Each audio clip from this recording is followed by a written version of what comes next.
Ian was licensed in California in 1993 and is currently licensed in Nevada and Colorado. He worked in both the private and public sectors and is currently the county surveyor for Alameda County, California. Obviously the topic tonight.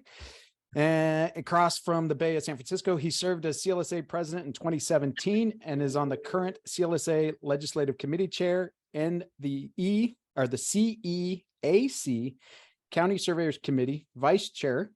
Worked on CLSA's or California's Professional Land Surveyors exam from 1994 to 2004 and has taught seminars and boundary legal descriptions, lot line adjustments, and other aspects of land surveying. Ian and his wife Laura are avid scuba divers and is returned from a trip from Rutan. Did you go anywhere from the last time you presented? You didn't go anywhere. Yeah, okay. In the Caribbean, has dive trips for Philippines in April. That's where I remember. Cozumel in May, and Fiji in November. Is an underwater photographer, and he turns 65 next year, and he has logged his 400th dive around his birthday. So that is fantastic. Oh, there's a couple more to let in. And topics like this tonight are, a lot of kind of beginning stages of Mentoring Mondays was to have these conversations, right? To keep people out of trouble, right? So giving them a resource and some topics and conversations to kind of make the map defendable, which we've had many conversations on Mentoring Mondays about when a product leaves your office to make sure it's fully defendable. And of course, with county surveyors in California, the review process that goes into theirs. We were hope that Ian can kind of shed some light on maybe some of the requirements and maybe get your map through in 1 or 2 reviews instead of 3 or 4. So I'll turn it over to Ian, and I appreciate your time as always. My pleasure. I am going to 6 chats up online already. Do you have is your mic attached to your webcam or? Yes, it is. Okay. Yeah, because it kind of cuts out every once in a while, but there you go. Okay, so I should be sharing my screen now. Yep. You got your PowerPoint, just not in presentation mode. It's on that. Yep. As soon as I can get this bugger slid out of the way, we'll go to slideshow. And from the beginning. There you go. Bada bing. Oh, it's on the other screen. So it's on your flip screen. I love this. I know. If you go back to the top, you can say stop sharing and then reshare the other screen. There you go. Reshare the correct one. And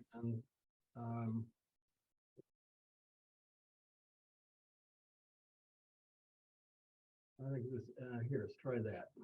How's that? Yep, that's the right one. Perfect. You're good. Okay. I'm going to try to move there's the chat out of the way. Excellent. Okay, so the deal here is that one of the things that I run into a lot with the county surveyor is maps that are sent to me to review. And California, of course, has a mandatory recording law, as do many of the states across the union. When it comes to the statutory comments here, many of those will be relative to California statutes, and I will share those with you so that you understand exactly what we're talking about here, and you get an idea of where we're coming from. I've been doing this now for 4 years. Yeah, almost 5 years.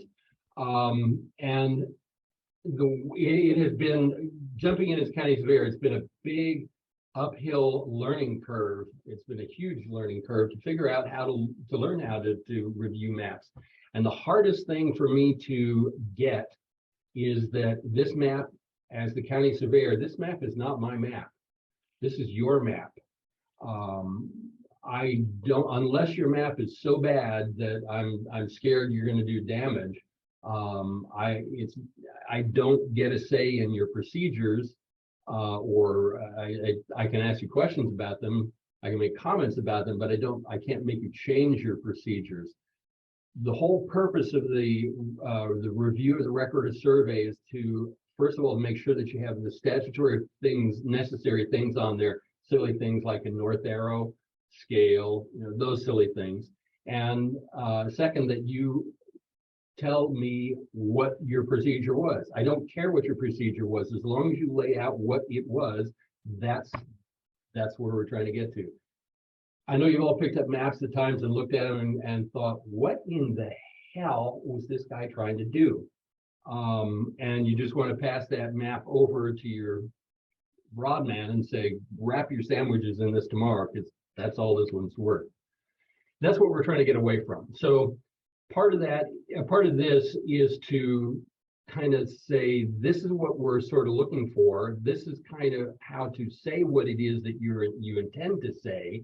And also to turn around to the other county surveyors who push a little bit on the talking about the procedure side. Pound sand, file my map. Having done this now for pushing for 5 years, I would be an awful person to send a map to a county surveyor. It would be, you wouldn't want to see my maps.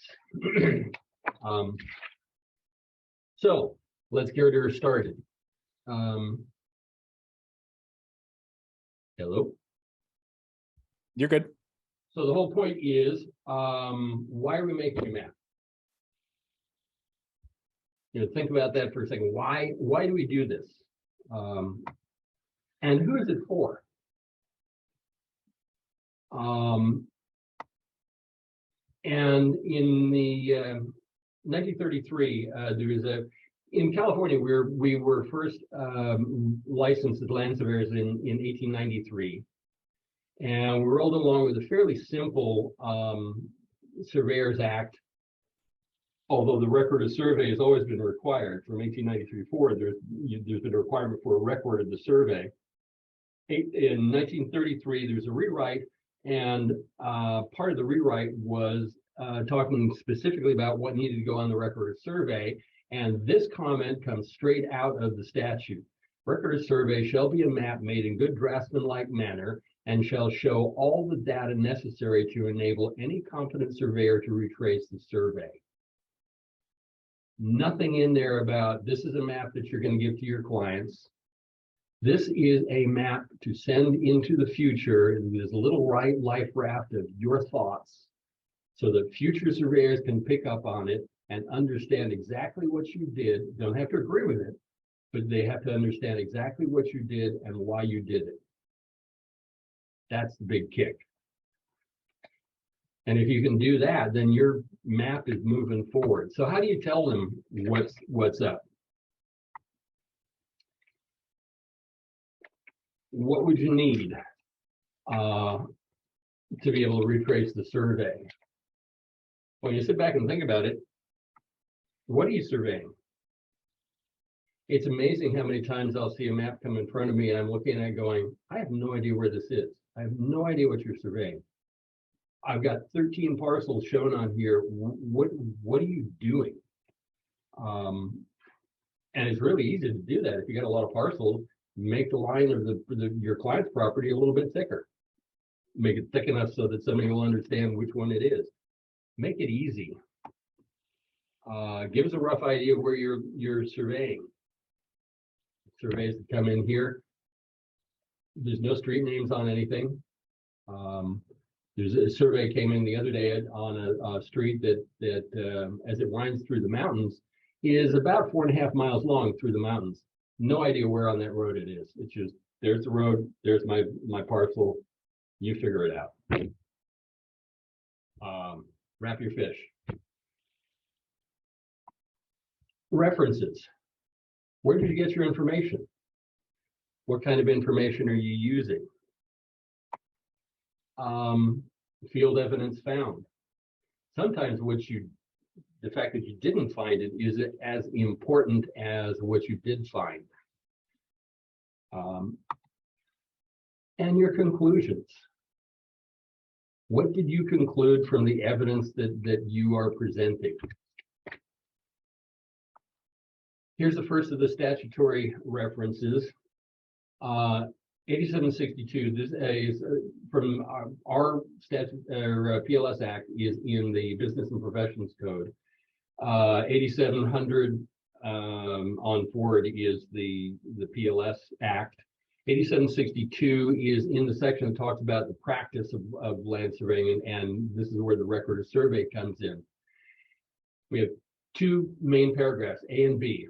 Except as provided in subdivision B, which will come after this one, after making a field survey, the licensed surveyor may file a record of survey. So after you've done a survey, if you, regardless of whether the triggers are fired or not, you can file a record of survey if you want to. Now, there is some commentary that you can file a record of survey even if you don't do a field survey. I still don't understand that one because I'm trying to figure out what you are going to prepare a record of survey for if you don't do a survey. If it's just a compilation of record information, it's like, okay. Sorry, I'm going to disagree with you. Both these sections require, come on, after making a field survey. B is you shall file a record of survey. This is where you have to file it if any one of these the fire triggers are met. End of story. If you don't, you can lose your license, and surveyors do lose their licenses for failing. First trigger, material evidence or physical change, which doesn't show on a subdivision map. So there's some new physical evidence that's up there as to why you are putting the boundary line where it's supposed to be. And that physical evidence, usually the material evidence or the physical change in evidence comes from the fact that the occupiers have changed something there. They now have an 8-foot wall with guard towers on the top of it that wasn't there 15 years ago. You know, something that says, hey, barbed wire fence. Nothing says keep out like barbed wire. And that was from a court case in Maryland. So you're looking for, you know, what kind of material evidence is there? And I get guys who tell me that they're filing the record of survey for 8762. It's like, okay, where's the material evidence that you found? Material discrepancy.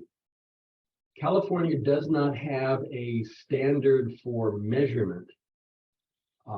And what constitutes material discrepancy is up to each individual professional surveyor. That's why we're licensed. We're not registered.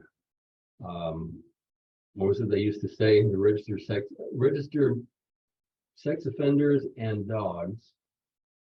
No, something else is registered. And licensed marriages, dogs, and land surveyors.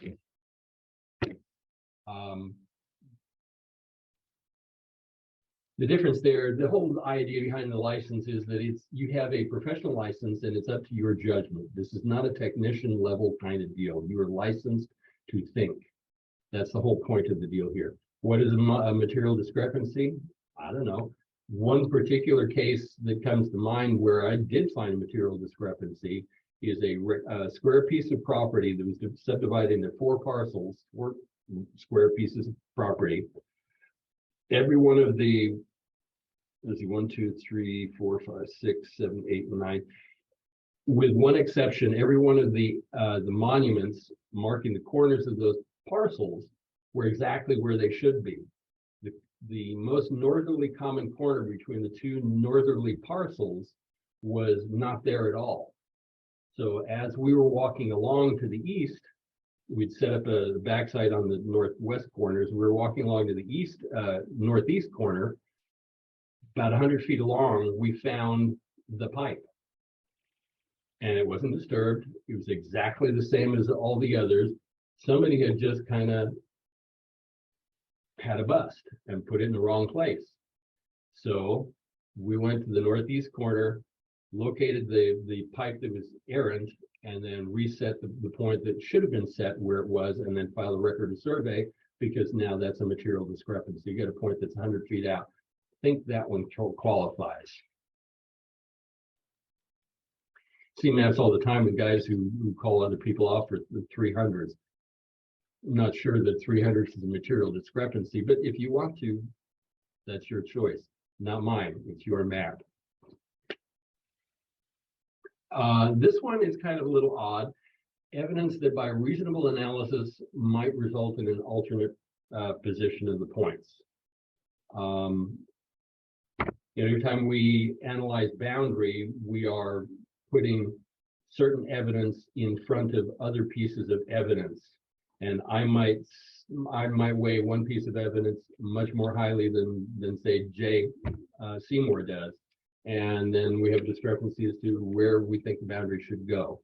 I show what I have on mine. Mr. Seymour comes along, finds some other evidence. He files a record of survey and says, yeah, I see what he did there, but look at this, and here's what I would say. Remember that the record of survey is an opinion.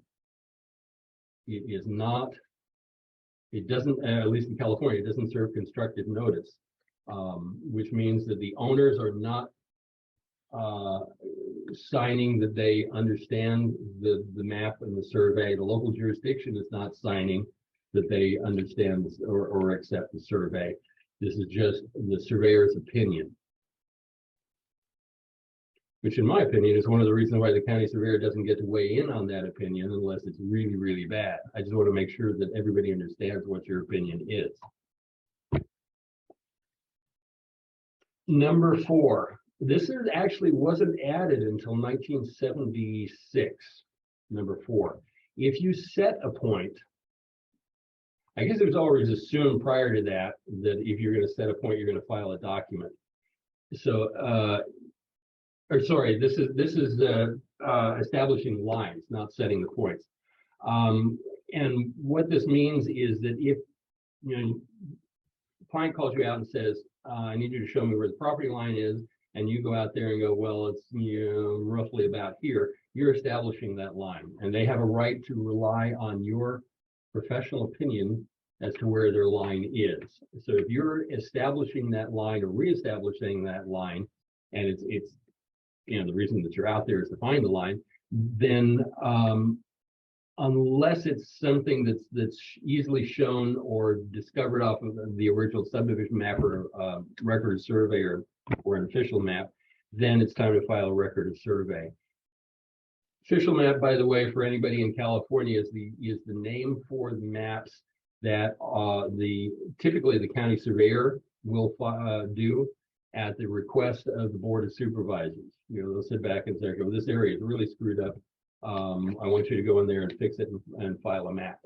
And that would be the official map prepared by the county surveyor or city surveyor in some cases. 5 is points or lines set. So if you're setting points that are on lines that are not shown on a map, they're just by deed lines, then you're going to file a record of survey. End of story. Most of the time, the reasons for filing a record of survey in California are for 4 and 5. If you go out there and locate a line and you do not set anything in the ground and you just throw up the laugh that says approximate corner, nudge, nudge, wink, wink, I just saved you $1,000, you're going to fall afoul of 4. If somebody shares that, the information that you were actually out there. And it's fairly easy to understand. Is everybody with me so far? Okay. So what is a map? Well, actually, a map is a story. One of the first attorneys that I worked with many years ago said that basically the testimony in the witness stand is telling a story, and the surveyor who tells the story that the judge likes the best is the one who will prevail. And when you're telling a story, you really have to understand what you're dealing with.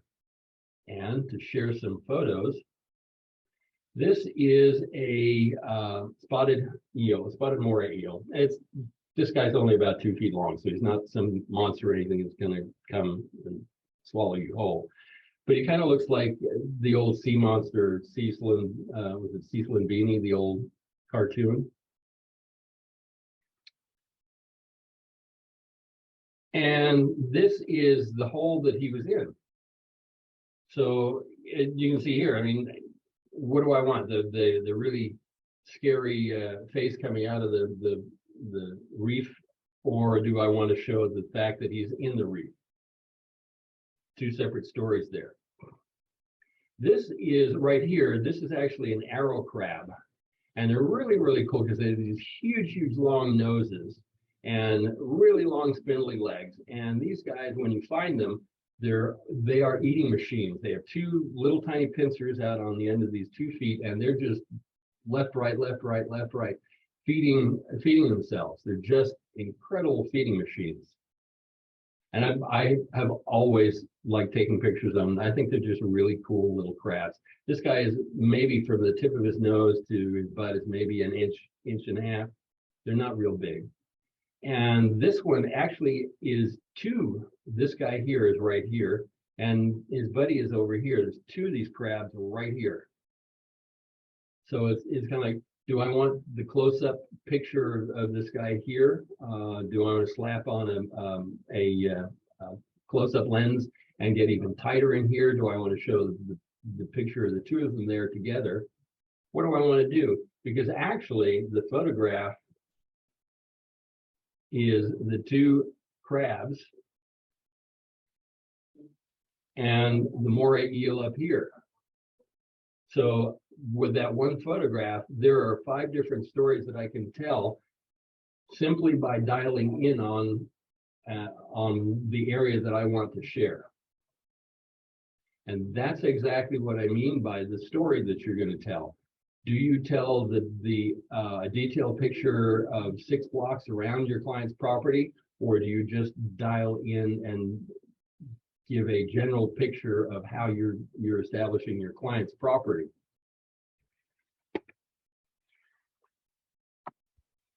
That's a great analogy. I love that. I love how the story behind it, and that's cool. Good job there, Ian. Yeah, and well, that's one of the reasons why I love taking photographs, and particularly taking photographs underwater, because they're all about telling stories. And I was thinking about that. I was actually with the guy who is my photographic mentor, and I thought, crap, half of what you're telling me here works for maps too. Mm-hmm. Okay. We've talked about that from a photographic standpoint as well, the symmetry, right? And creating a map that's very symmetric and flows, right? And so that kind of goes into your same story there, but yeah. It doesn't matter if it flows or not. It's like, this is the story that I want to tell, because I'm getting this over to you guys in the future. This is how I establish the property lines for my client's property. And it's a real bugger, but here's what you need to know to do that. Yep. And it is telling a story. And that's one of the reasons why, as the county surveyor, I'm not here to make you tell a different story. I'm here to help you tell your story so that other people understand it. At my house, where it's an older house, where the cable and everything comes into the house, it's up at the front right-hand corner of the house as you're looking at the street. And it comes in and it's right by the fireplace there. And so we have the TV over on the wall over the fireplace.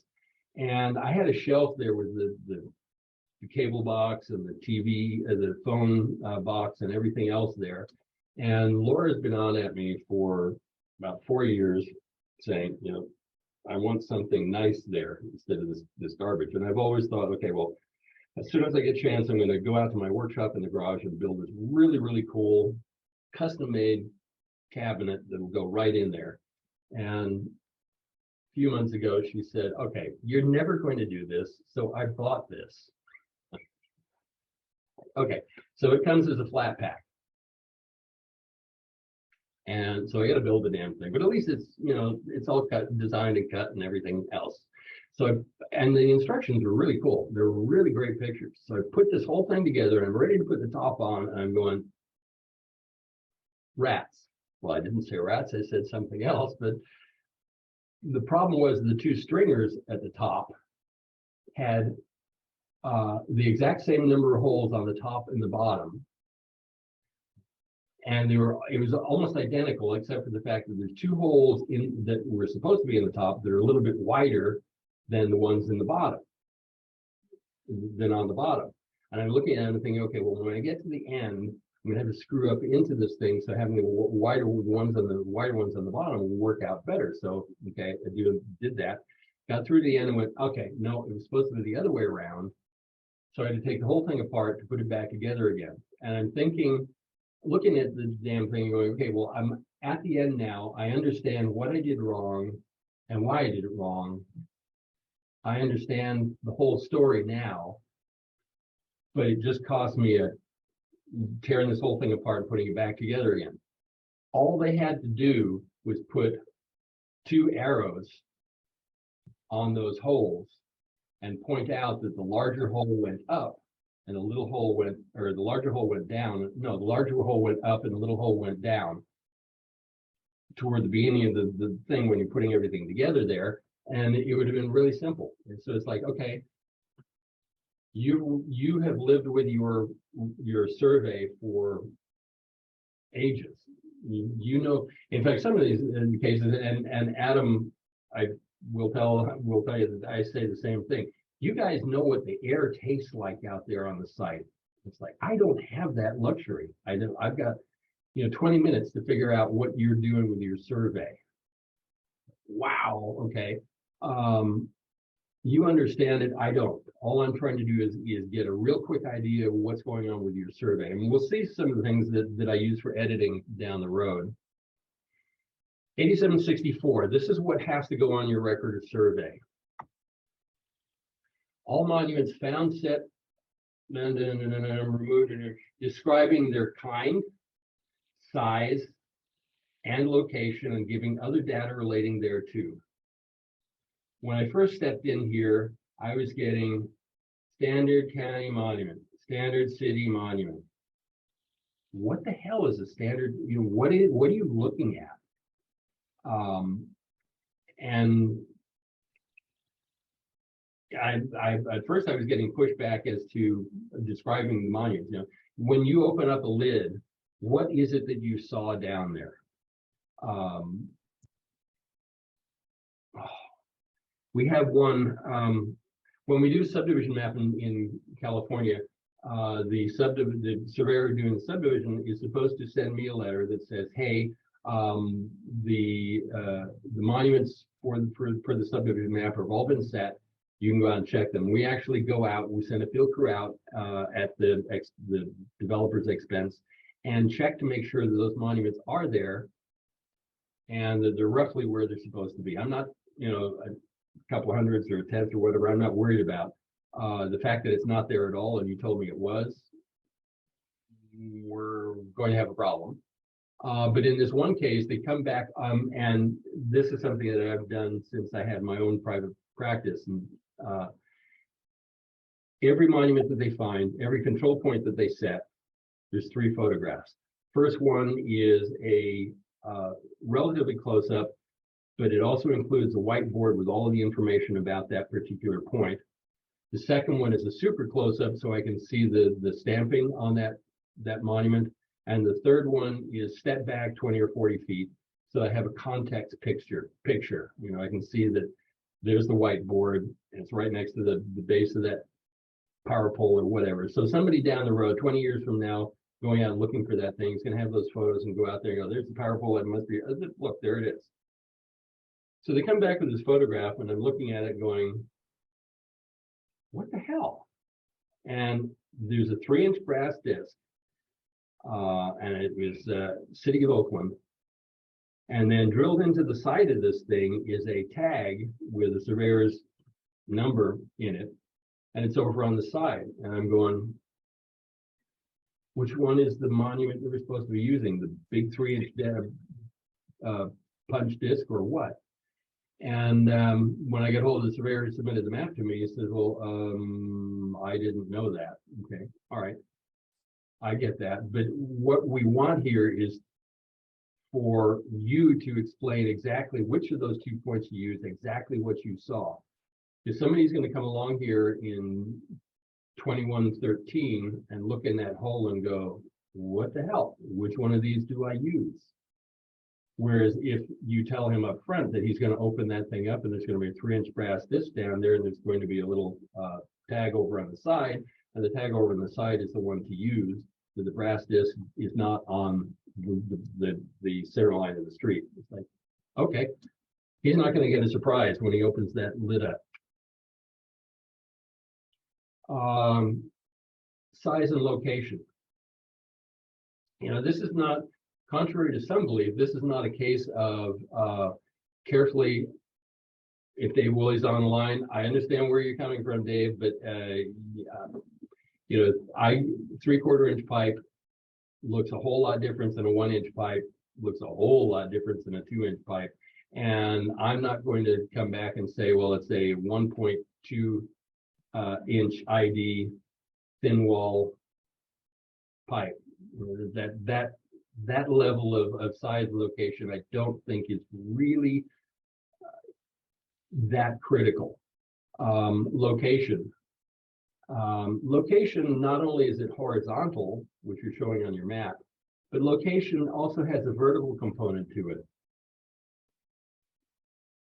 You know, and I'm not so much worried about being in a well monument because you're going to be able to get to it. But if it's over on the side in the dirt, and you're,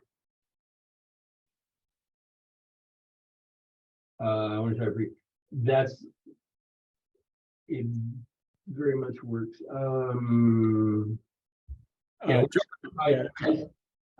Yes, is it an iron pipe or an iron pin? Grady Boaz in Southern California used to set oval pins. And after you surveyed a few of his maps and you found them, you come across a round one, you're sitting back looking at it going, I don't think that's one of Grady's.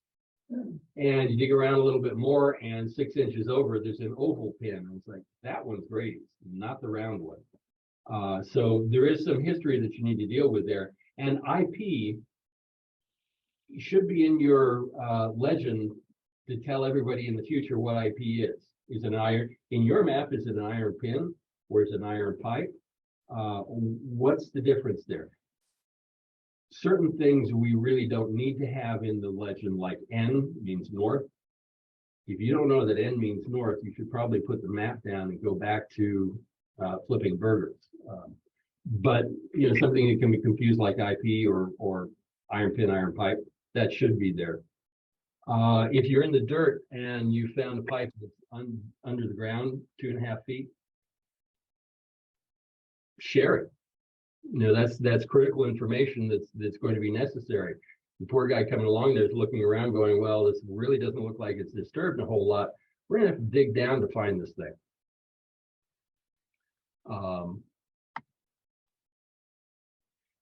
Bearing or witness monuments to that pipe, to the monument that's there. Anything that you've got that's a witness is like, okay, well, the real corner is like one time the down the side of the cliff, the pipe was actually in the side of the cliff because it was accessible, but there was also a witness corner up at the top that the map actually said, okay, you find the witness corner and then 10 more feet down the side of the hill, you're gonna is the pipe. You might not want to climb down there unless you're really good at climbing rocks, but it's there. Bearings and bases of bearings. This is a big one, and there are a number of people I have discussions with. The bases of bearings is not just a pain in the butt because of the holdover of old stuff. Bases of bearings actually should be between 2 points that you can find in the future. Somebody else can go out there and go, okay, well, I see both these points that you use as your bases of bearings, so I can set up on these things. And now, 115 years later, I'm measuring this and saying, okay, I am measuring this at 437 parishes, and I'm using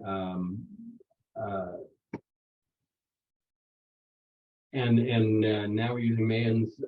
We don't use degrees anymore. We use Mayans. So now there's a calibration between however many parishes it is and however many feet there are on the between the 2 points on the record of survey you have, and however many Mayans that I measure, and however many whatever the bearing of the line was back in the day. And it's a calibration point. It's a method of being able to calibrate your equipment to that survey. Is it an absolute? No, it doesn't really matter. But it is something that helps anything you can provide to the future surveyor. Coordinates. Not great ideas. Being able to use every single monument, or the bearing between every single monument on the survey is its own basis of bearings. Yeah, okay. But here's where I'm coming from. This is the one that I'm using as the calibration for my survey. If you find that the bearings are moving they moving in the same pattern? Are they sliding down the hill in the same fashion? Are they twisting as they slide down the hill? Those should all be there. And the reason for the basis of bearings being there is that it will help you understand what's going on there. Particularly here where, we have the Hayward Fault just that way. And we have, it's moving fast enough that every 3 or 4 years, the city of Hayward has to go out and fix curbs. Other things that you want to show on there on your map is basis the bearing lengths of the lines that you're establishing. The scale of the map. Is this a 20 scale map or a 40 scale map or whatever? And notice this doesn't say that you have to have a graphic scale on here. It just says, tell me what the scale of the map is. I have always liked doing and I was taught to put a graphic scale on there as well as tell everybody what the scale of the map is, for the simple reason that when that map is duplicated, you can look at it, throw a scale on it and go, yeah, you printed this to fit, not printed this without any scaling on it or anything out the printer, or it's printed at half size or whatever. It helps out, and it looks cool too. And the north arrow. It is stunning how many times we get maps without north arrows on them. Sometimes it's simply because somebody forgot to turn on all the layers when they send it in to me. Sent one back to a surveyor who normally turns in absolutely detailed, fantastic maps. There's a bunch of stuff missing, and I'm looking at it going, okay, we're not going to finish the review on this one. Hey, did you forget to turn on some layers? And his comment back was, oh, crap, yes, I did. Hang on a minute. When I get home, we'll plot it out properly and send it back to you. Okay, I get it. We're all human. But that's also one of the reasons why if somebody else were to take a look at it in your office or whatever, or you share it with somebody, they should be able to look at it and go, you're missing a lot of stuff on here. Checklist. Name and legal designation of the property in which the survey is located and the date or time period of the survey. Most people usually have a month and a year in the title block of the survey, the record of survey. And I've just had a big bug tussle with our recorder because there are a couple of guys who didn't put it there, and they rejected the map saying that they didn't put in the date. It's like, yes, they did. The date's all over the place. They just didn't put it there. Name and legal designation of the property. Okay, let's say that you're surveying a portion. Lots 17, 18, and 19 all used to be the end of a block. And then for some reason, whatever it was, whoever owned those flipped them around. And instead of sticking out to the west, the lots now go north and south. So one of the lots is the east half of lot 17, or the west half of lot 17, 18, and the northwest half the north half of the west half of lot 19. So instead of saying portions of lot 17, 18, and 19 per that map, it's really worthwhile saying portion of lot 17, 18, and 19 as per grant deed such and such filed such and such a date. It gives everybody another slice of what's going on with where your property is, what the survey is, what you're actually going to do a survey of. And here's the big one: the relationship of adjacent tracks, streets, parcels. The parcel, your client's parcel, is not an isolated thing. It is a single piece of a jigsaw puzzle, and you need to make sure that you understand how that fits with the parcels around that, and what kind of a picture it makes. And that's why sometimes, doing jigsaw puzzle, you need to get the boundaries of the edges of the jigsaw puzzle put together. And that's why sometimes you need to survey around the whole block to figure out how to put your client's property back together. And it can be very confusing for the clients when they say, I'm paying you to do a survey of my lot. What the hell are you doing down at the end of the block?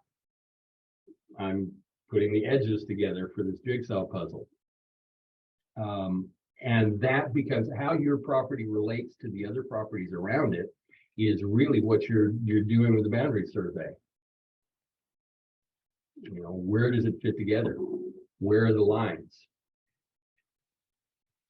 Because every time you're going out to do a survey of a property, you're surveying three separate lines. You're surveying the deeded line, the mapped line, and the occupied line. When all three of them are in the same place, you're in tall cotton. When they're not, that's what separates the technicians from the real surveyors, how to make those things fit together and what you do with it and what you do with the evidence that you pull together.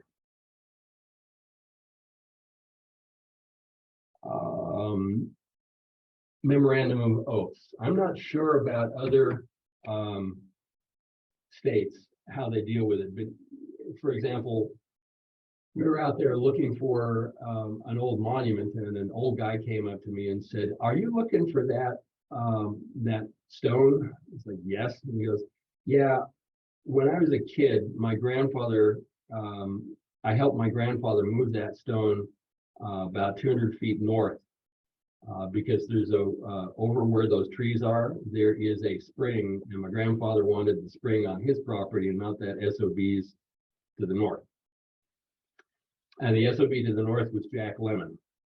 For you older guys who remember Jack Lemmon, yeah, that was the SOB. So we quickly got him, got a statement, wrote it down in a notebook, he signed it, and then I put a memorandum of the oath on my map saying, yeah, here's why we're not accepting that one, because we have testimony of a local resident who said that it's the stone that we did end up finding is not in the correct place. It was moved.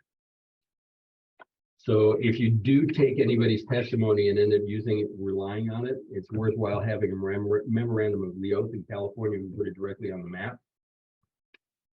And if things go south in court, having that memorandum there really works. And in California, you are licensed to take somebody's oath for mapping purposes. Statements are required by 8764.5. This is the county surveyor statement, the surveyor statement, and the recorder statement, and they're carefully worded and crafted. And because of the people who taught me to draft a record of survey 35 years ago, one of my pet peeves is that in California, it is the Professional Land Surveyors Act, and the that act belongs to many, many land surveyors, not just one, so that apostrophe comes after the S, not before the S.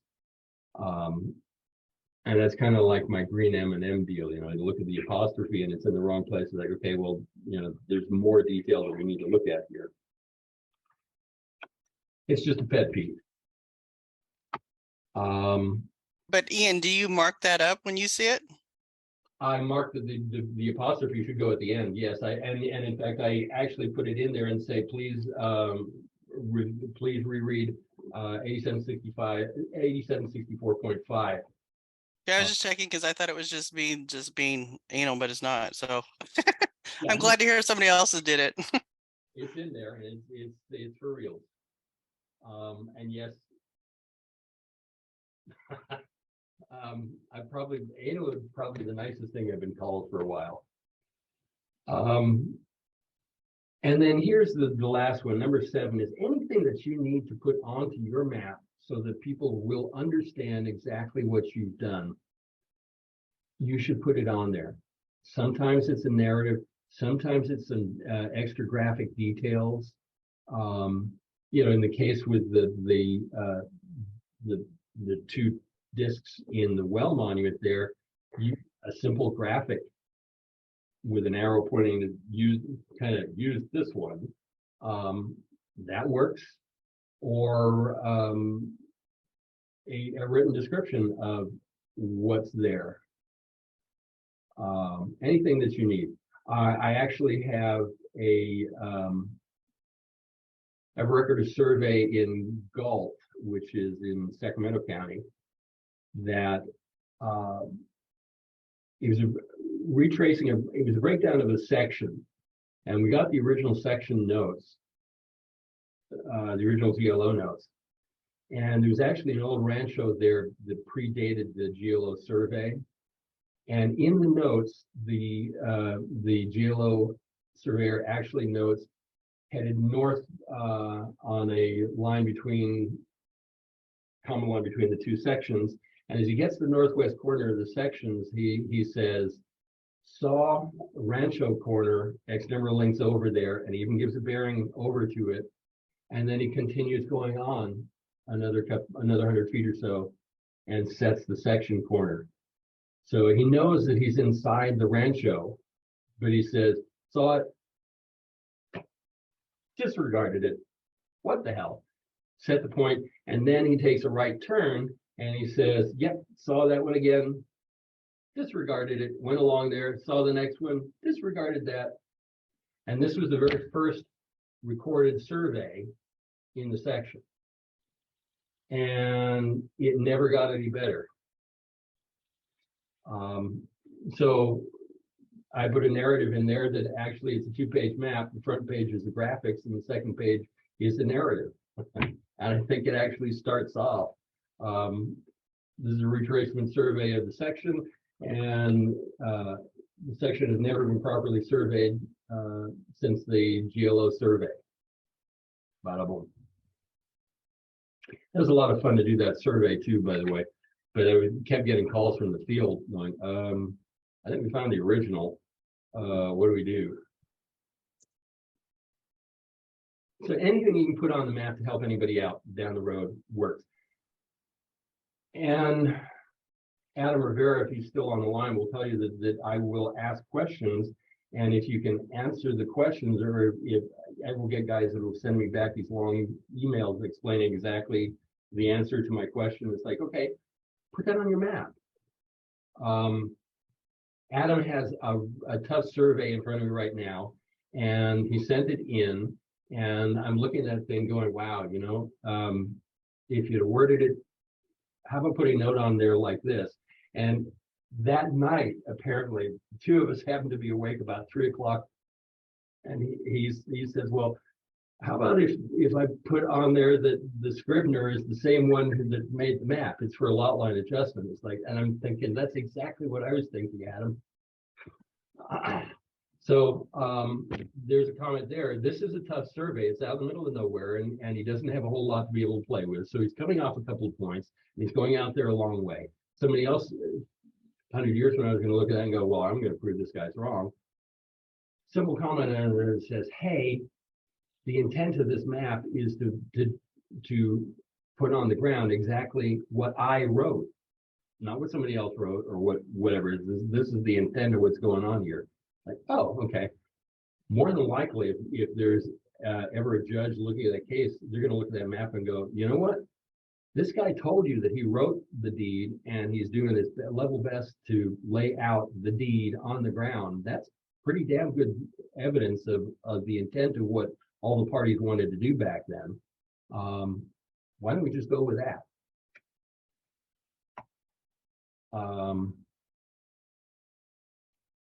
And then this one, 8764B, is a quick note saying why you're filing the map. And that goes back to those 5 triggers. Which one of these triggers are you filing? You're not filing because of all of them. You know, tell me if you are filing because of 1, 2, or 3. Show me where those are, and let's go to those. So, bada boom. Where are we time-wise? Okay, we're about an hour in. And the record of survey doesn't have to include the entire property.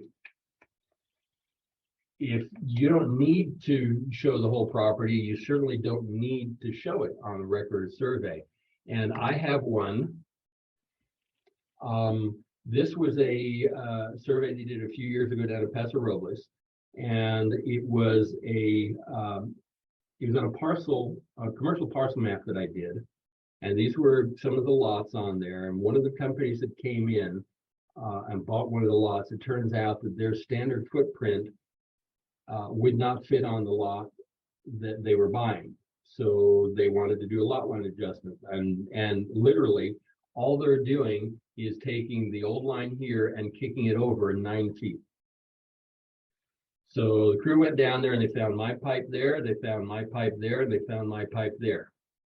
So the lot line adjustment is just this one shoved over 9 feet parallel with the original line, and this line and this line are perpendicular. And so it's like, you don't need anything else there. That's all the detail that you need to see. And there's 3 points set, boom, boom, boom. There we go. So you don't need to show the entire thing. And look at it here. This is a vicinity map to help you understand exactly where that is. County surveyor, the surveyor statement, county surveyor statement, the basis of bearings, surveyor's note as to what's going on here, why I'm doing that survey, record survey. Here we go. The instrument, the lot line adjustment, the date that it was approved. Down here, the rough time period of the survey, contact information to get hold of me if necessary, and the fact that it's sheet 1 of 1 sheet. And this is kind of an old-fashioned deal here, but we have this deal in California where we want to see sheet 1 of 1 sheets, sheet 1 of 2 sheets, sheet 2 of 2 sheets, whatever. Not just sheet 1, because in sheet 1, we're not quite sure if you've got 1 sheet or 10 sheets. So, and note, the first example, and I will share my slide deck with anybody who wants it. The first example up here is mine. You can throw as many stones at it as you want.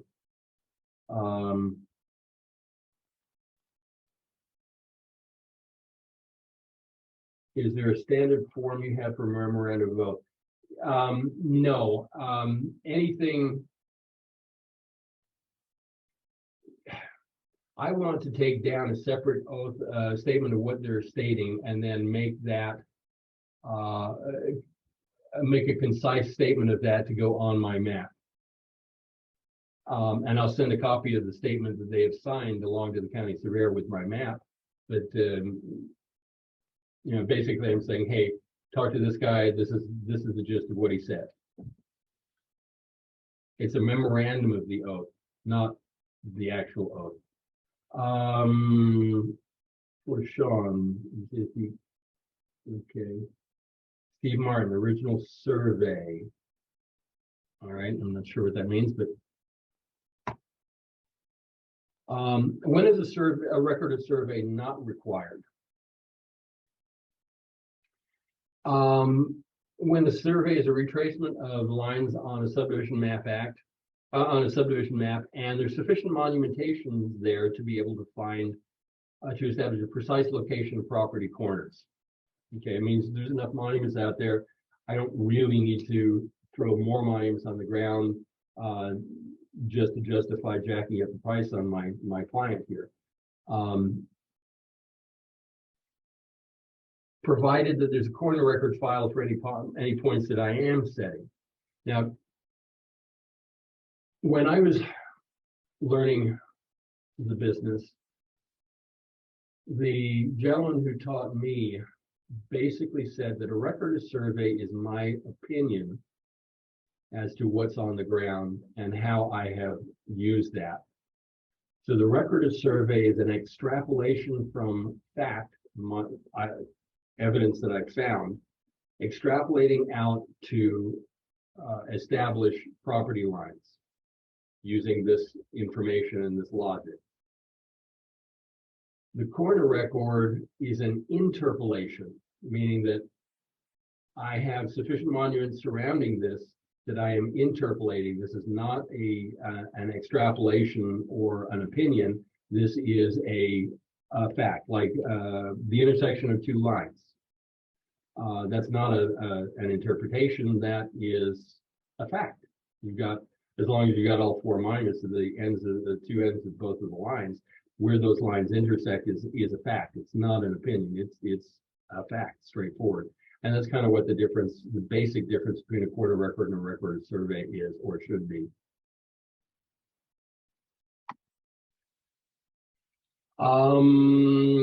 So what do I have to do as the county surveyor? Your map comes into me, and statutorily, I have 20 days to review that map and get it back to you. I will tell you that that is extremely difficult with the number of maps that we have coming in. It's almost impossible. In fact, it really is impossible. Most of the county surveyors are way behind the 20 days. We actually have, we've been working our butt off in the last 3 years here in Alameda County. And as of this afternoon, we have 15 records of survey in-house that are awaiting our reviews that we know about, because we keep finding stuff hidden everywhere. There's 15 records of survey that we know about that we owe the surveyors reviews on, and not one of those has been in the office for more than 18 calendar days at this point. So we are actually meeting our statutory obligations right now, and I'm really proud of my team for getting there. So what do I have to do? I have to get them out within 20 days, which I am now doing.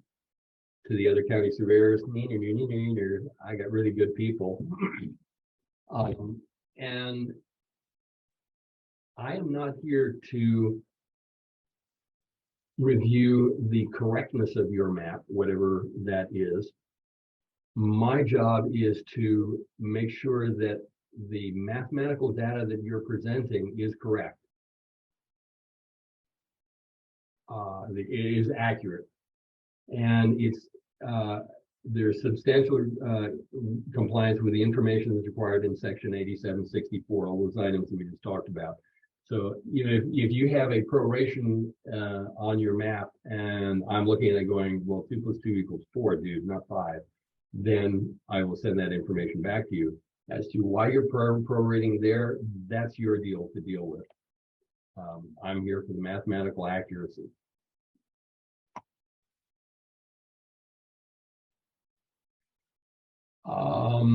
Now this is the big one, and this one is kind of here to share with the contract map reviewers and the other county surveyors. The examination shall not require the licensed land surveyor to change the methods or procedures utilized, nor shall the examination require a field survey to verify the data shown on the record of survey, which means if you send me a map, I cannot go out to the field to check it, nor am I here to tell you to change your procedure. If I don't understand your procedure, I will ask you questions about what you mean, but I'm not here to tell you to change the procedure. And I joke and say, if you send me a map and it says that you establish the bearing of the line from rolling Dungeons and Dragons dice, I will send you a question back and say, could you please send me the Dungeon Master rules for those dice rolls and put those on the map. I don't care how you come up with your survey, just make sure that you explain how you did it. And as I told one guy, so that the judge who is reviewing your case will have sufficient evidence to take your license away. One of the keys is, and with my map reviewers, one of the things they go through is, well, what he must mean is this. No, if you have to assume that he means something, then you don't know what he means. You need to have him tell you exactly what it is that he means. That's where you get to ask the questions.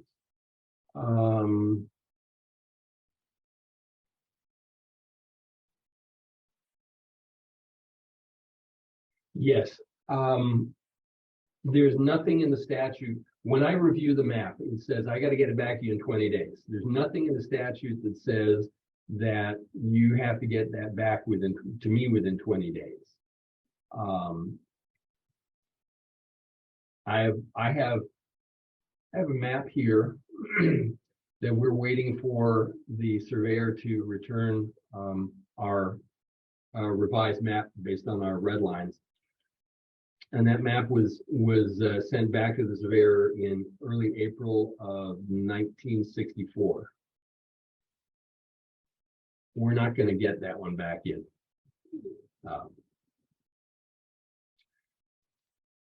So Ian, just out of curiosity, what are you doing with those maps? Are you just keeping an unrecorded record of survey file drawer, or are you giving them to the recorder's office to keep them as unrecorded maps, or what? And how did Steve Parrish handle his?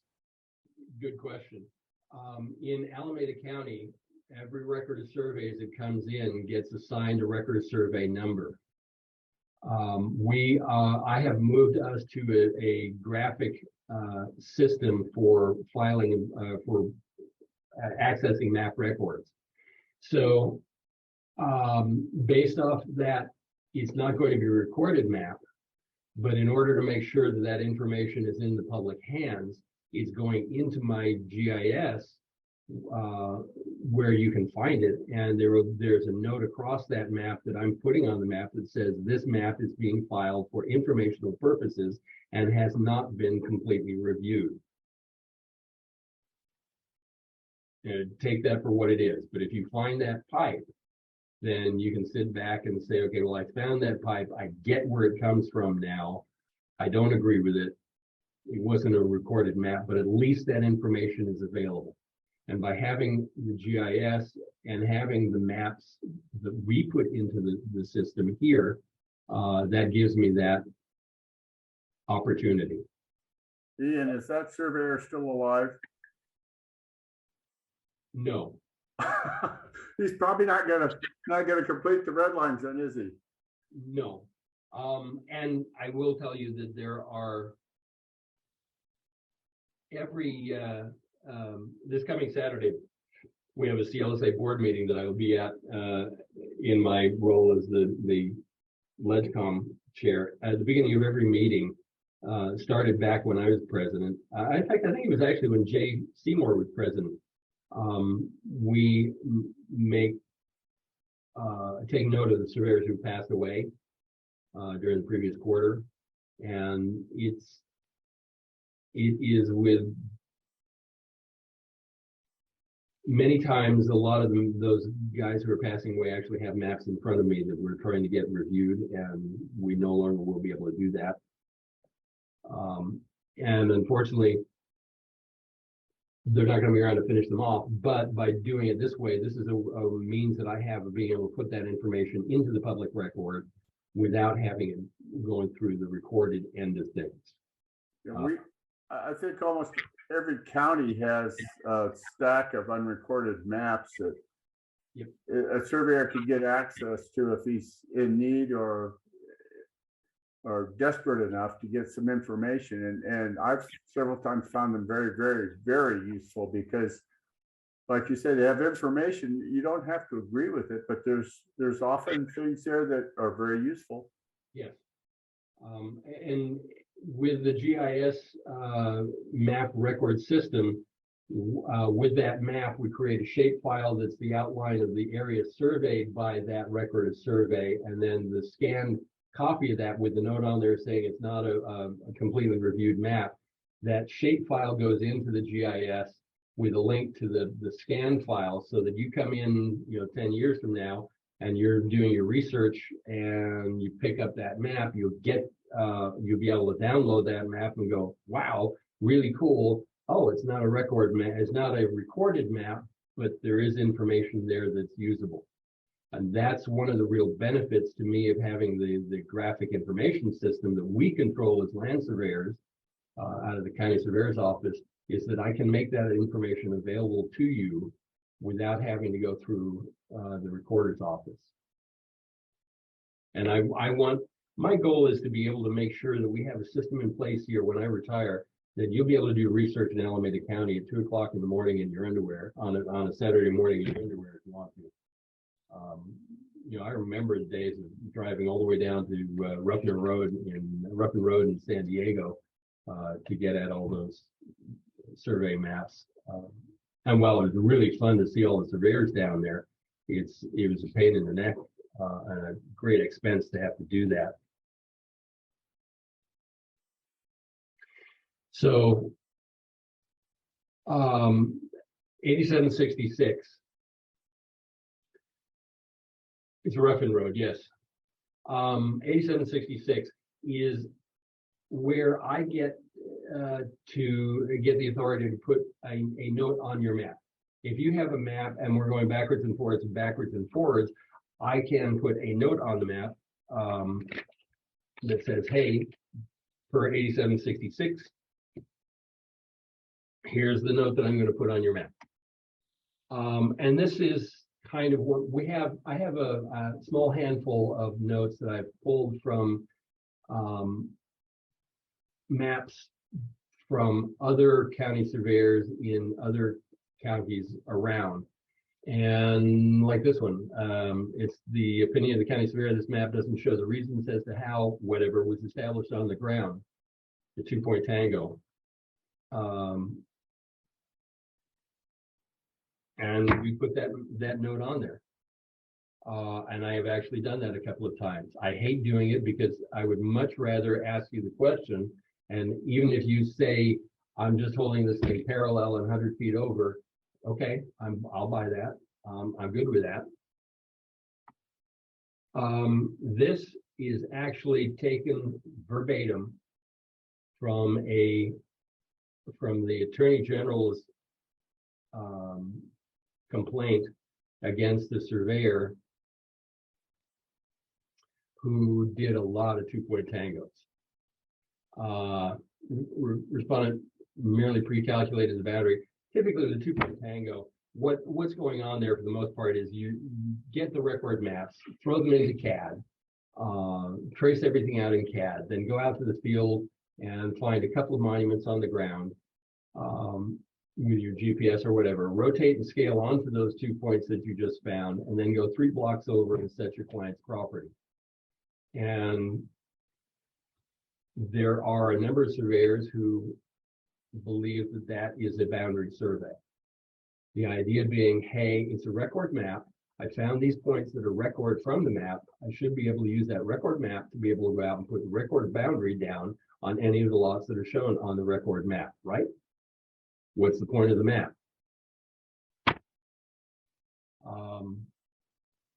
Respondent shortcut method ignored other existing monumentation in the block and ignored senior and junior rights, performing only a small fraction of the work that a minimally competent land surveyor would perform. I also have a guy that went out there just recently and found F all nothing, just a couple of points out there, and ended up splitting curves. And he actually finds monuments, the monuments that he finds are actually on the north side of the block. His client's property is on the south side of the block. He gets all this stuff together, pulls all this together, comes up with his best idea where the property line should be for one of his client's property lines. And he notes that there are two old garages. These garages are up at the front of the lots. That his line runs right down between these two garages that are like a couple of tenths apart. So he shows both of those garages on his map and shows that the line that he's developed go right between these things. And I'm looking at that going, wow. If you put a note on there that says that you're showing the garages because you're trying to say, hey, this is proof that the solution I came up with is good, then everybody's going to be able to see what kind of a job you did and look at it and go, wow, I can hang my hat on this guy's stuff. And it's like, wow, okay. So he's not going out there and doing this minimal work. He's actually going out and doing a huge chunk of work and even pointing out, hey, I found some other evidence here. Look at this. The line goes right between these two garages. That's brilliant evidence.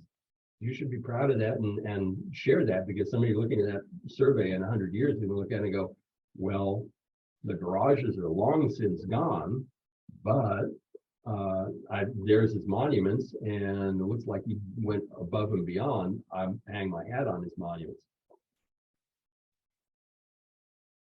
So this is actually from a court case against the surveyor who the Attorney General is taking to court for this kind of work.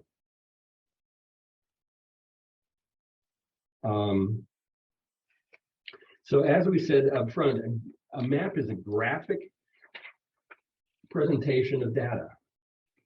If you write a mystery story, like, wow, it's all verbal, and you're making word pictures. Well, we're actually doing the opposite way around. We're making pictures to try to get the words across instead.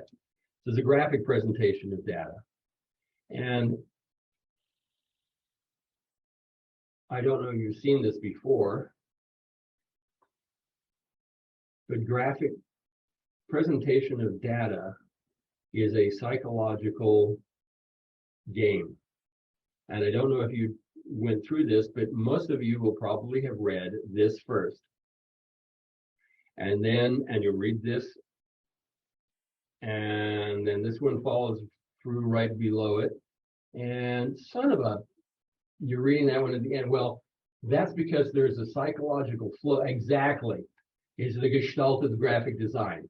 You are graphic designers. The more you understand about graphic design and graphic presentation of data, the better off your maps are going to be, and the more succinct your maps are going to be.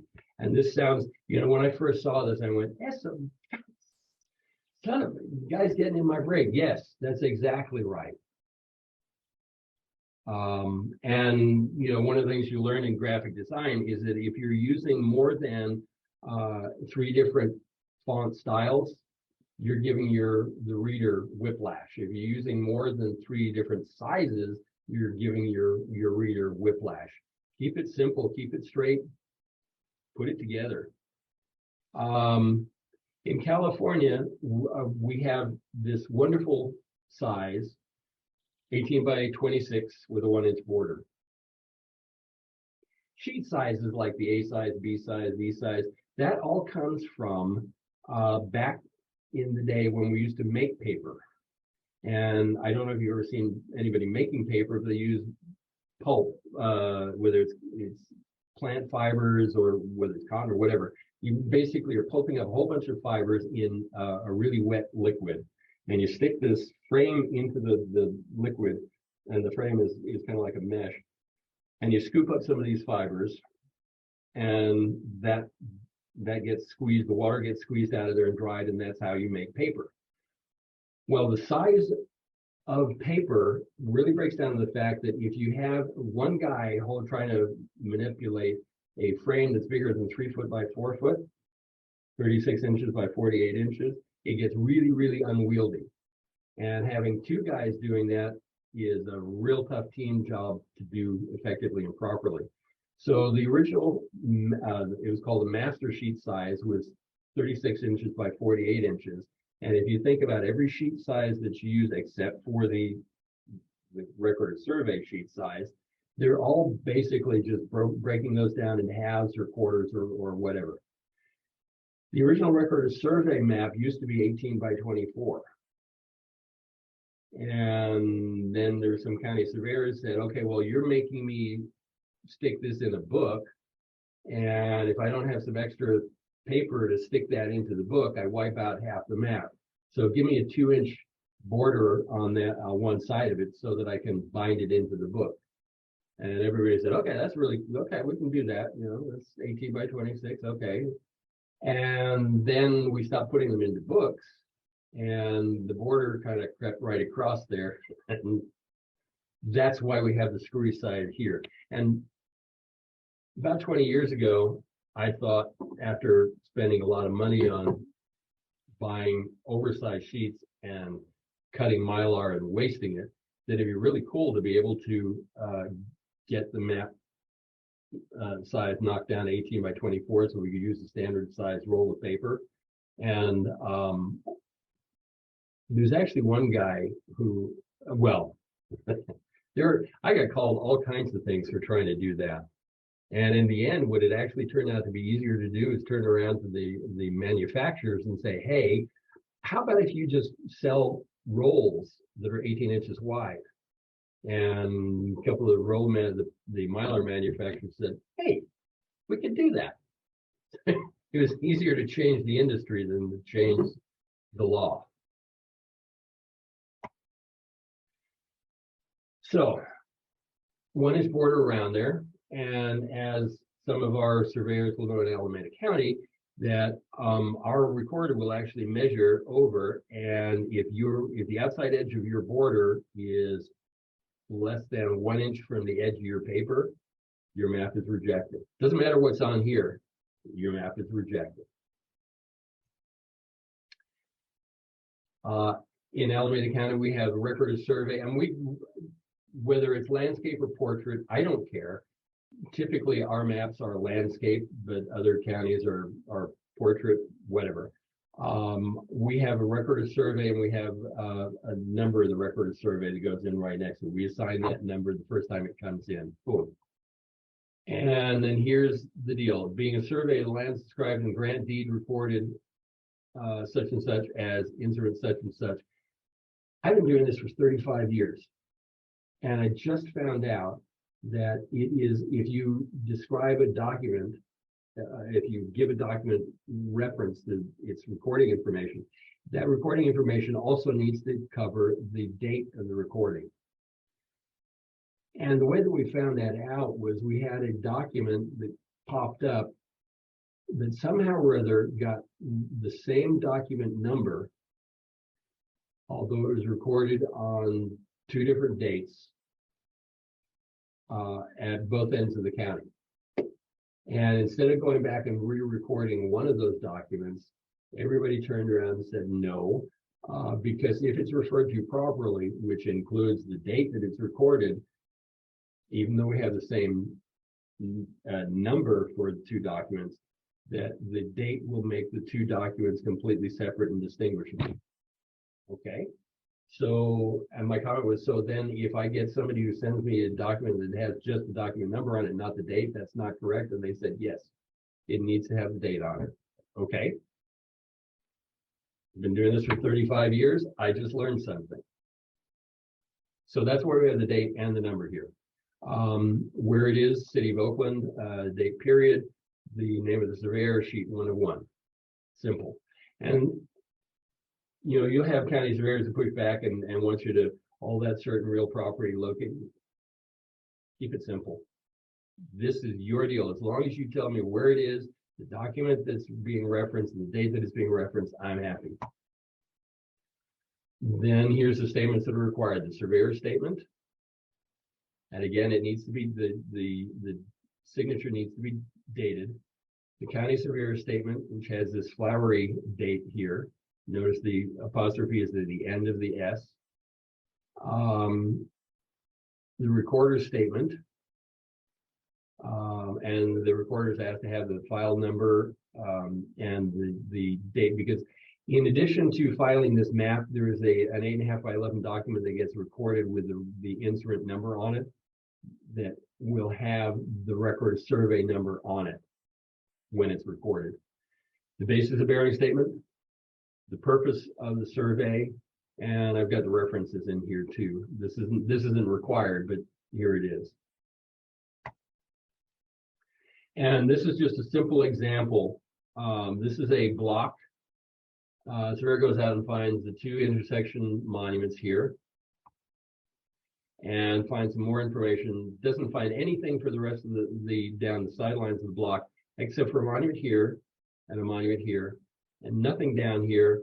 So he's actually using the curves to establish where the property lines are, and he's giving you she is giving you the width per the city monument map, and information between them and out to the sidelines of the street. So from this, he's giving us the names of the street, base of bearings up here between these 2 big found ones. From this one, he's holding a line parallel.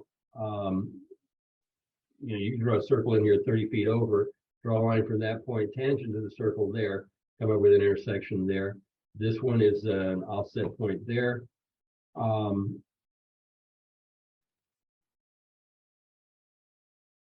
Steve, thank you very much. If you've already left, thanks for being here. I really appreciate you being here.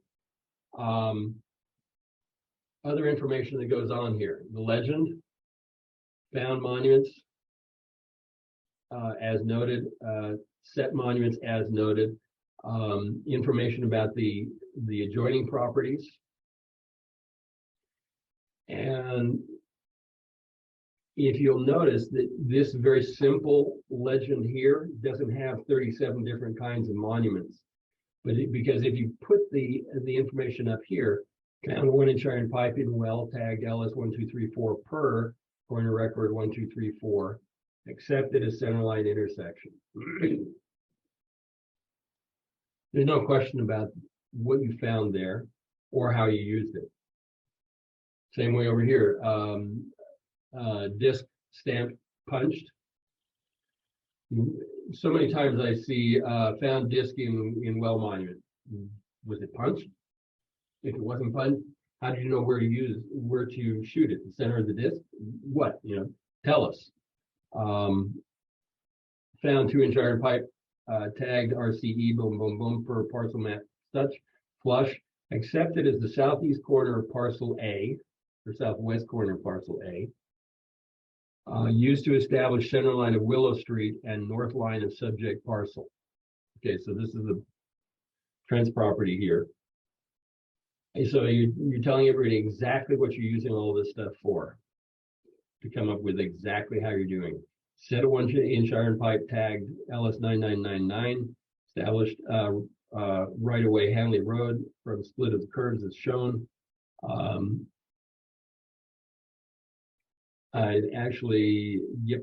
might actually even put a note on here that says that this is the north-south midline between on the block.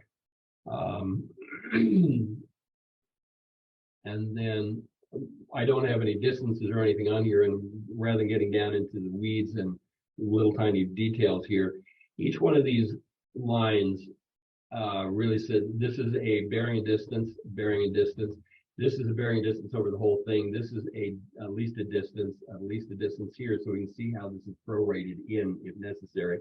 Same way across the top here. All this information would help anyone down the road figure out exactly how you came up with what you came up with and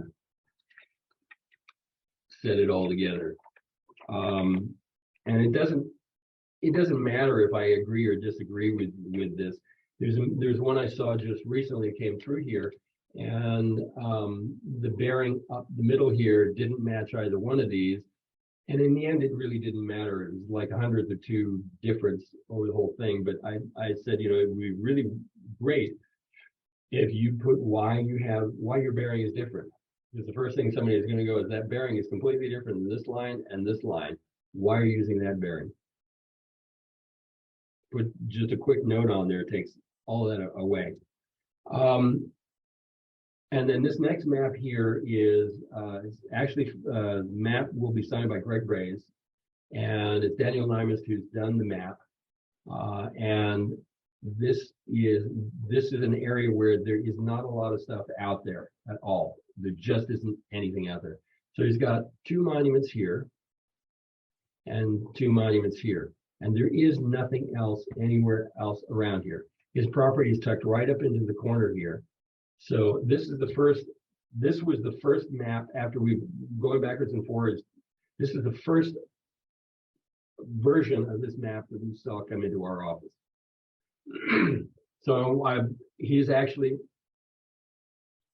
said that he's holding this line parallel with Alder Street and the record distance over it. This one he's holding parallel with Fremont Boulevard, the record distance over it. Nobody at any point will ever question how he came up with those points.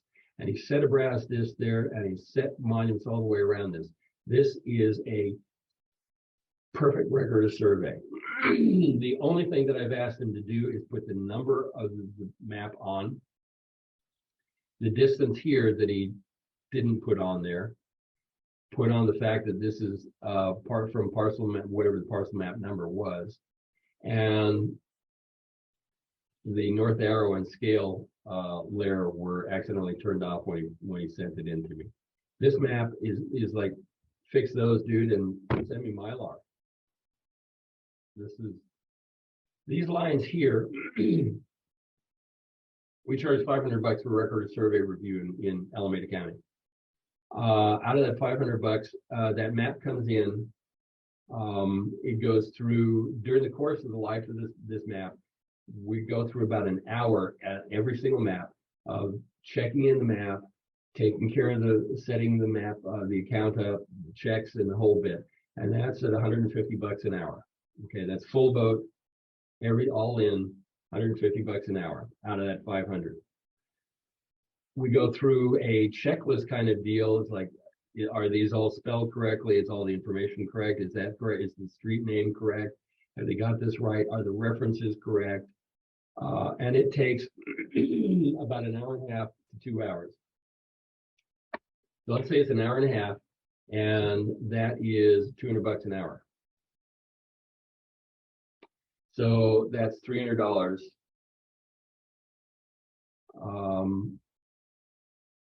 So I have, by the time it comes to me to take a look at the logic behind your map, I've got about 20 minutes left in that time. So what I started doing was everything comes in digitally, and I will throw a big green highlighted line down on the monuments that I know immediately. So this one got green, and I went, okay, so you established that holding it parallel. Okay, I know exactly how you did that green. I know exactly how you did that one green. Okay, so I'm looking at this now going, okay, green. Couple of items. In fact, these actually came from the checklist review. So the only thing I'm looking at here is like, okay, green. This map is ready to go. A couple of minutes putting together the email, shipping it out, and doing all that kind of stuff. And this map is ready for Mylar. I'm ready to sign this map when it comes in. Really cool record of survey. And if Daniel's on the line or anybody from Lee and Brays, really appreciate working with me the way that you guys have to get to this point. This is a brilliant map, and I really, really appreciate everything that you've done. Here's another one, and this is from Jackie Luck. Again, throw this thing in here. Green, okay. Green. The only thing that I would really like to see is add the curve data here, and all the rest of this is rolling through. One of the things, assessor's parcel numbers. In California, assessor's parcel numbers do not last. You know, the assessor's parcel number, the new parcels are, parcel is subdivided or whatever, new assessor's numbers are generated. The old assessor's numbers are not tracked. They are simply for payment of taxes. It doesn't matter whose the deed is.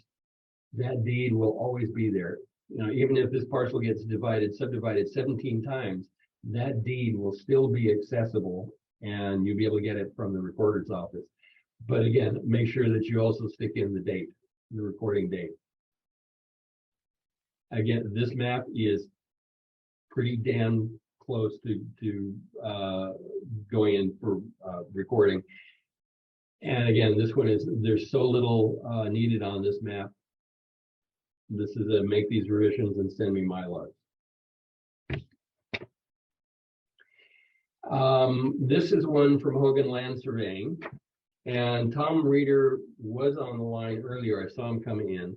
This is a hairy 5-page survey that's a breakdown of what, 4 sections. And what he's done is every single one of these, he's used a whole lot of symbols here, but he could easily have used just closed circles for what he's found here and the open circles for what he hasn't.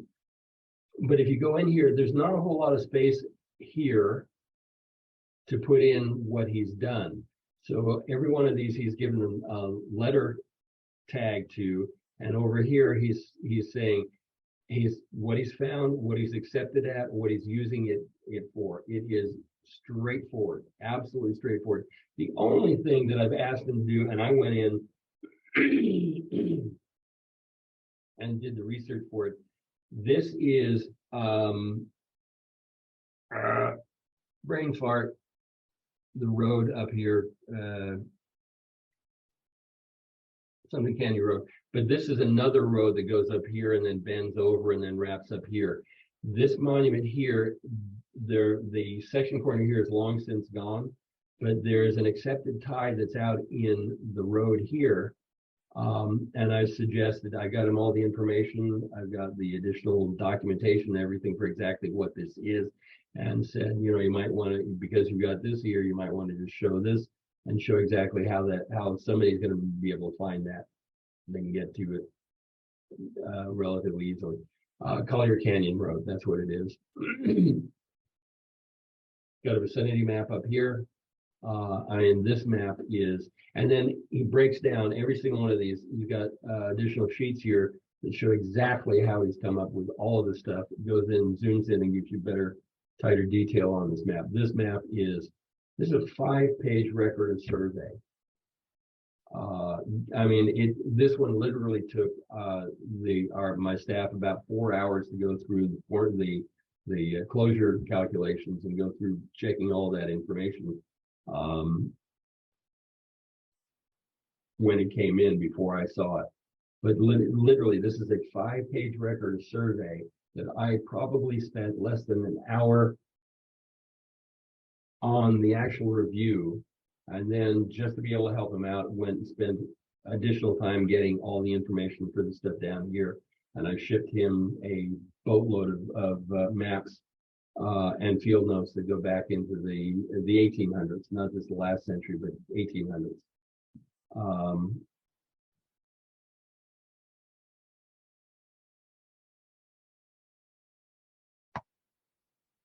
Okay, here's a zoom in. Here are the kind of notes that he's putting on the map. Absolutely fantastic. The one thing, you know, this is really cool drafting, but if you set this up and say, because he's described every single one of these here, nice big fat open circle set as noted, a nice big fat closed circle found as noted.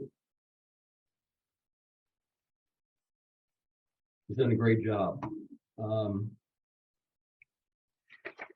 And I think that actually brings me to the end of my presentation.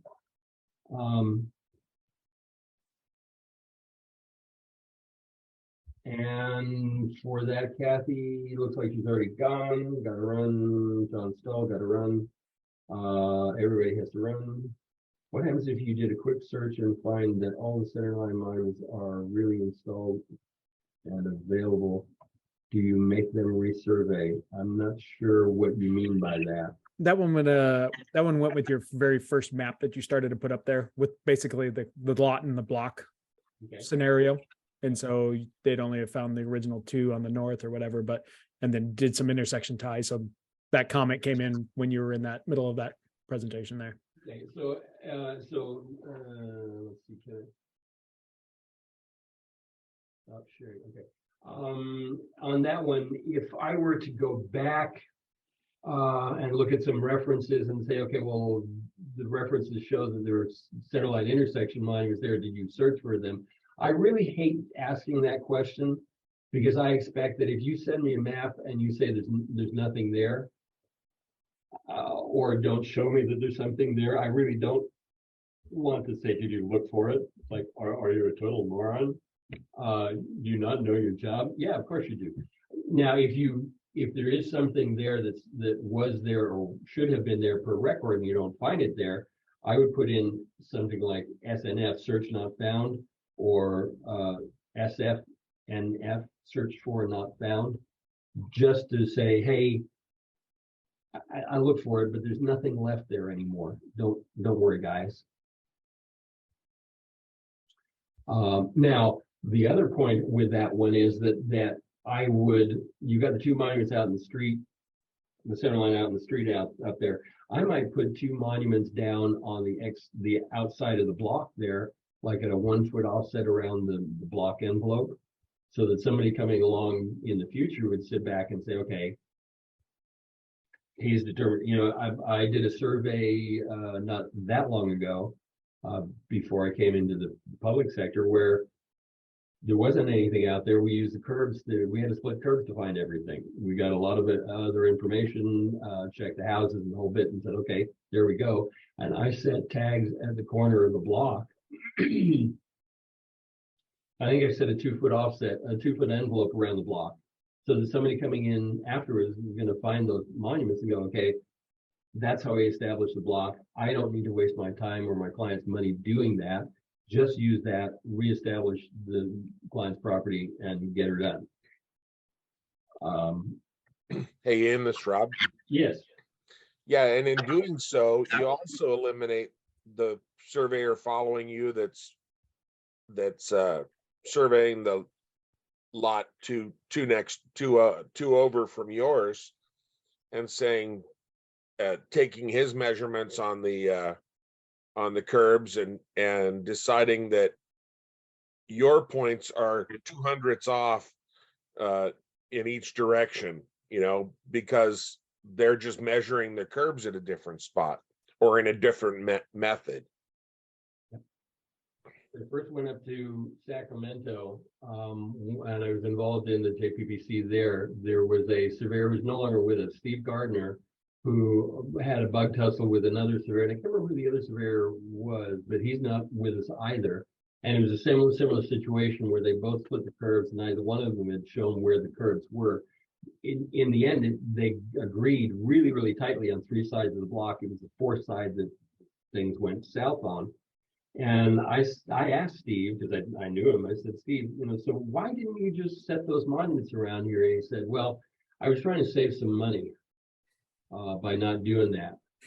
And I said, okay, you went to court on this thing. How much does this cost you out of pocket to defend your survey? And he said, about $25,000 so far. And I said, okay.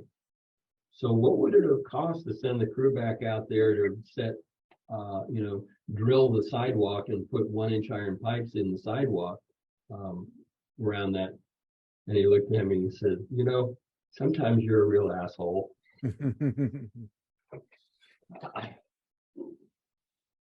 It's all perspective at the time, right? Yeah. Exactly. Yeah. Does anybody have specific questions they want to ask or bring up to Ian?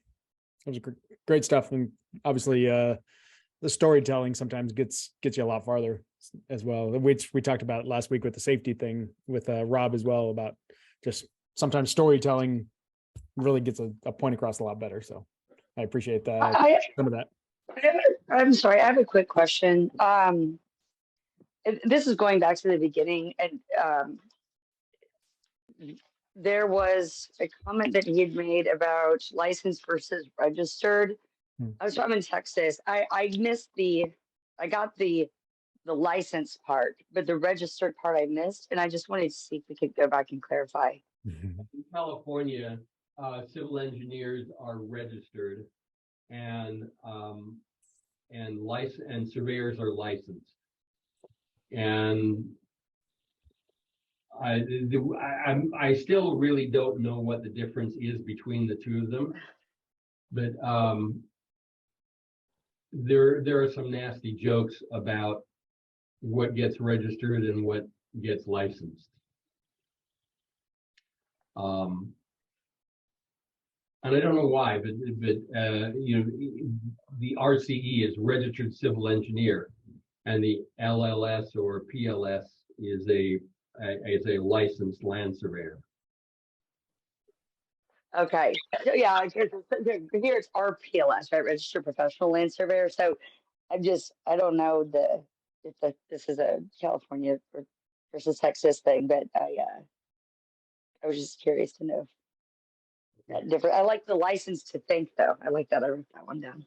Yeah, it should be. There's a good. Jesse White asked, Yep. who stands on county surveyors making comments on a record of survey as opposed to making corrections.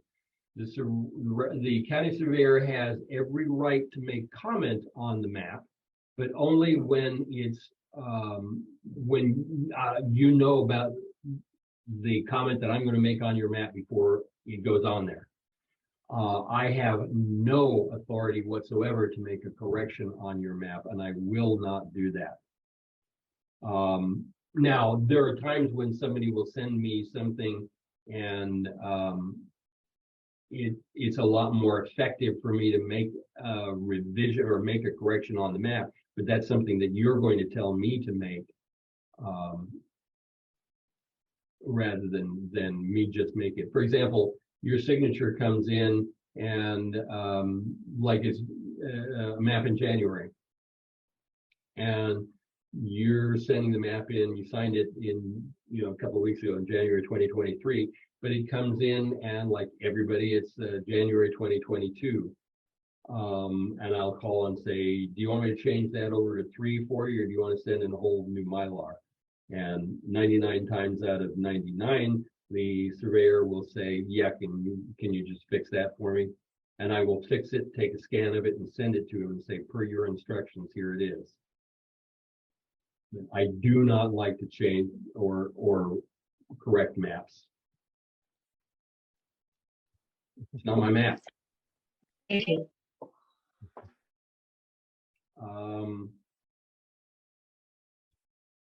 Thanks for Monday. Sean Roulette, thank you for Miller. Thanks for stopping in. Hope you come back to more of these.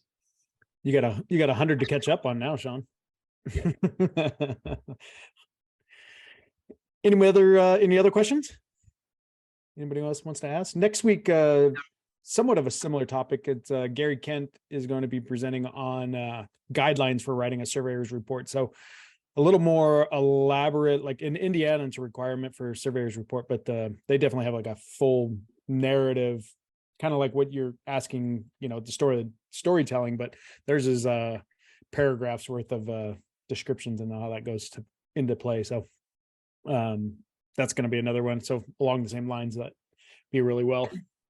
Great question from Martina there. Yeah.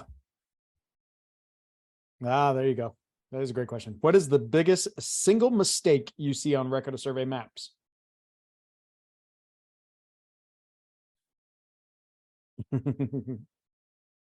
Besides to not turning the layers on. Frustrating is not telling me how you did your survey. And I get it. You know, you've lived with this thing for so long. It's like putting the cabinet together. As an engineer, you know exactly how it goes together. As the guy who's writing the instructions, you know exactly how the instructions work. It's like, dude, how can anybody screw this up? Well, it's really easy. And I actually have, if Adam Rivera is still on the line, I think he's one of the guys who actually does it, but I actually have guys who have, because I've started sending out my reviews, my red lines with the highlighted lines on there. I've actually had guys tell me that before they send the map into me now, they will actually go through and highlight the map themselves and go, ooh, wait a minute, there's a red line there. I better make a comment on how we came up with that. And it's, in my opinion, the quality of mapping has just gone up orders of magnitude since I stepped in the door here. But it's because these people are working with me, not against me, to get that done. I can't stress that enough. The people who are working with me to improve the product, and it's so appreciated on my end here. So the biggest single deal is assuming that assuming that the map that you're sending me is a perfect map. And I will tell you that I have maps that I have pulled up as examples for this, or other deals that I filed 20 years ago, that I look at them and think, oh, shit, no map is ever going to be perfect. Kurt Brown, I was very fortunate when I first started land surveying. The second week I was ever surveying, I was taken to CLSA meeting in San Diego, and I met Kurt Brown and had the opportunity to listen to him. And I remember asking him a question years and years ago, after I'd read something in one of his books, and he was it wasn't the same thing that he was saying in a story that he was talking about with the old guys, Harlow and Dye and the other guys. And I asked him about that, and he said, Ian, 20 years from now, if you can look at a map that you filed today and think that it's perfect, you wasted 20 years. Mm-hmm. Took a while for me to understand what he was saying, but basically what he's saying is, if you haven't learned anything in 20 years, there's no point in you being licensed or doing this. You go home every night and it's just a job and it's turned off. Adam Rivera wakes up in the middle of the night going, if I added that to that note, brilliant stuff. But the people who are here don't need to hear that. Right. I'm preaching to the choir. Ian, sorry, this is Carrie, and I'm with the Sonoma County Surveyor's Office. May I please make one comment that I like telling our surveyors? So I like telling our surveyors, before you turn the map into us, take a step back and look at it and ask yourself, is this map defendable? Can I take this to court right now and defend this to a judge? So I've told a few of our surveyors that, and that has been some of their practice, looking at it in a different perspective, if they could defend their map or not, before they turn it into the county surveyor's office. So I just wanted to mention that's another way of looking at it. Which is like we talk about, right, Carrie? How many conversations that we've had? Make sure the map's defendable before it walks out the door, right? Right. Exactly. It's cool. And getting back to the cost of the review, if you go to send something to Ray Matthew down in San Diego County, his idea is that your map should be signed and sealed and ready to print on Mylar and go to the recorder when you send it to me. When I was in private practice, the last company that I worked for is BKF. Thanks, Nick. Appreciate it. The last company that I worked for is BKF, and Dave Yeoman was the land surveyor in the office next to me. We always would set up, when we were doing maps, and say, okay, check my map before it goes out the door. Here's 4 hours. So 4 hours of time to build out at $200 an hour at the time. That's $800 for somebody to review that map before we pay the fee for the review. So, you can sit back and you get where some people are coming from, saying, okay, that $800 that David spends reviewing my map, why don't I just send it to the damn county surveyor and have him do the same thing? I get it, and I don't get it. But yes, Carrie, you're absolutely right. Take a step back. If you go through your map and highlight it with green and orange and red, is your map all green? Are there red lines on it? figure out how to tell the county surveyor how you came up with that line, and you're not gonna have a whole lot of backwards and forwards. And, was it, Jess White said, that he had only ever had one map that had no comments and Mylar. I'm actually having a lot of guys now that we're sending maps back to and send Mylar. In fact, one guy that I called up and said, "Hey, did you forget to turn on some layers?" was a guy that has got to the point where almost every one of his maps comes in now, ready to record. And yes, Connie, if a narrative will do the job, do it and put it on your map.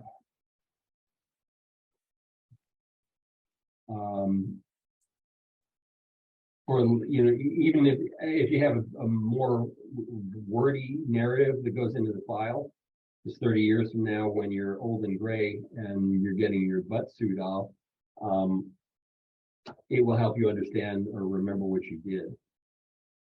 We talked about that a little bit on some other shows as well, about even if it's just in AutoCAD, right? And it's in, you know, model space of your AutoCAD, at least you have something in there that takes you back when you open up that drawing file, right? And jaws the memories of some of the things you did. So yeah, use a layer that's layer underbar O or underbar N or whatever, yep. And put it down at 0, 0. Yeah, exactly. Very cool. Anybody got anything else? I know it's long night, a couple hours of presentation. I appreciate that. We got all the way up to 85 at one point, so that was fantastic. Great job. Thoroughly enjoyed everybody who stuck it through the end. Rob or bring it. You are good. Names that I'm looking at here and going, holy smokes. Good stuff. If nobody's got anything else, we'll have a good week, everybody. Thank you, Ian. Thanks Thank everybody you, for Ian. jumping in. Thanks, Trent. Of course. Looking Have a good night, forward to seeing everybody. you, bud. Bye, guys. Bye, thanks.